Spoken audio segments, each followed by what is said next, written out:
আসসালামু আলাইকুম বন্ধুরা। এই যে আমার খামারের নতুন একটা গাই আনছি। তো গাইটারে বর্তমানে এখন গোসল করে দিলাম, দেওয়ার পরে এখন খড় খেতে দিছি।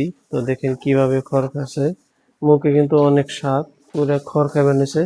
তো এই জন্য দেখুন, আর খড় খায় কিন্তু খুবই ভালো পায়।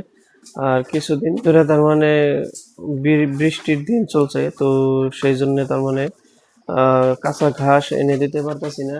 বর্তমানে হেন দানাদার এখন খড় খাওয়ানো হইতেছে। তো এখন আমি গরুটাকে গোসল করে দিলাম, গোসল করে দেওয়ার পরে খড় দিছি, তারপরে আবার দানাদার দিতে হবে। তো এইভাবেই তার মানে চলতেছে। আর এই বাছুরটা আমি অনেক যত্ন করার পরে দেখেন এই বাছুরটার শরীরটা কিন্তু বহুত একটু মোটা তাজা হয়ে গেছে, স্বাস্থ্যপাতি বহুত ভালো হয়েছে। তো গাইস, আপনারাও যদি খামার করতে চান তাহলে পরামর্শ নিতে যোগাযোগ করতে পারেন। তো কমেন্টে যোগাযোগ করতে পারবেন।